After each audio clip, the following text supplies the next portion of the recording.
Appreciate you joining me once again. We're going to be thinking further about Abraham offering his son Isaac on Mount Moriah. The hymn that we're going to consider today is the hymn, God Will Take Care of You. Be not dismayed, whate'er betide, God will take care of you. Beneath his wings of love abide, God will take care of you. God will take care of you through every day, or all the way. He will take care of you. God will take care of you.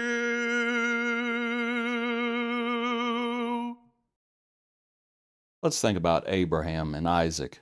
We've already spoken about them a few times. I'd like to look at it from Isaac's perspective today. In Genesis chapter 22, verse 10, Abraham stretched out his hand and took the knife to slay his son, but the angel of the Lord called to him from heaven and said, Abraham, Abraham. So he said, Here I am. And he said, Do not lay your hand on the lad or do anything to him, for now I know that you fear God, since you have not withheld your son, your only son, from me. Then Abraham lifted his eyes and looked, and there behind him was a ram caught in a thicket by its thorns. So Abraham went and took the ram and offered it up for burnt offering instead of his son. And Abraham called the name of the place, The Lord Will Provide, as it is said to this day, In the mount of the Lord it shall be provided. I was thinking about, and I was speaking with someone, and they were making the point that there's also a test for Isaac here. And while Isaac did not know, you can tell from his comment, where's the lamb? You can tell from that comment, he didn't understand, he didn't know what was about to happen. But at some point it became abundantly clear what was happening. And as he was bound on the altar, and as he saw his father, or as we see Abraham raising the knife to slay his son, as it says, stretching out his hand and taking the knife to slay his son, the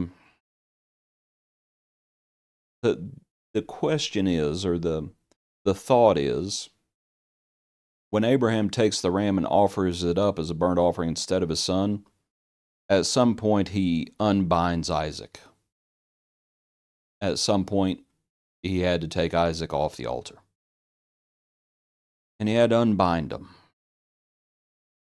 And obviously at that point, Isaac, you might ask the question, did Isaac hear the voice from heaven? It doesn't say. It doesn't say.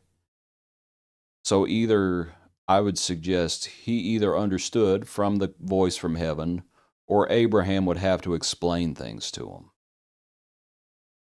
Because it would have been very easy for Isaac to have been very angry. Isaac could have been very angry at God for testing his father this way, for commanding Abraham to do this deed. He could have been very angry at Abraham for Abraham faithfully obeying this commandment. Isaac could have been very angry. But then when you start thinking about it, and you think about how much relief there must have been when he was set free, and that God was with him. That God was with him if Abraham carried through with it, that God was with him in life or in death, that God was watching. God was watching. And what a glorious thing it was when his father had to release him. His father released him. In order to make that other burnt offering, he had to take him off the altar. And he was set free. And that's the thing, because the Lord did provide the sacrifice. And what a wonderful thing that is. And we might think about what burnt offerings are for, namely sin. And so we might think about that idea, that Abraham was making an offering, a burnt offering. And we might think about the wages of sin and what forgiveness requires. Without the shedding of blood, there is no remission of sin. And we think about the precious blood. And Abraham would have thought his son's blood was pretty precious. But the blood of bulls and goats doesn't take away sins, and frankly, the blood of Isaac doesn't take away sins, but we of course recognize the Lord has provided. The Lord provided his own son. But at that time with Abraham, it was the time of bulls and goats. And so I should say it's preceding the law, of course. We're before Moses. But what a wonderful thing that the Lord provided. And that there would be a shedding of blood. But Isaac saw that it was not his. And that as Abraham lifted his eyes and looked, and there behind him was a ram caught in a thicket by its horns. You might think about providence in that, by the way. The ram was caught. Abraham didn't have to go chasing after it. But he went and he took the ram and he offered it up instead of his son. You might also consider in verse 13, and I understand we're just trying to look at it and investigate it and think about what's happening between the lines. And what I mean by that is there in verse 13, Abraham takes the ram. It doesn't even say he unbound Isaac. I think it's not wrong to come to that conclusion, just like Abraham came to the conclusion that God was able to raise him from the dead.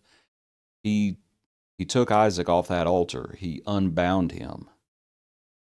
And so, we can see, I would suggest from verse 13, Abraham offers up that burnt offering. But if you back up and you look at what Abraham said to the young men in verse 5, he says to the young men, "Stay here with the donkey. The lad and I will go yonder and worship, and we will come back to you." Now, what did Abraham mean by that? Now, did he think that there was going to be a ram caught in a thicket? No. But he was recognizing his son's part in the worship. It's an interesting thing to consider, that there are living sacrifices and there are dying sacrifices. Was Abraham offering up his son? Abraham obviously had a part to play in the worship. Isaac, and I understand he was bound, but he was the sacrifice, so he was involved in worship. When we see it, though, when they see the ram caught in the thorns, it would have been very easy for Isaac to say, "You know what? This whole thing stinks.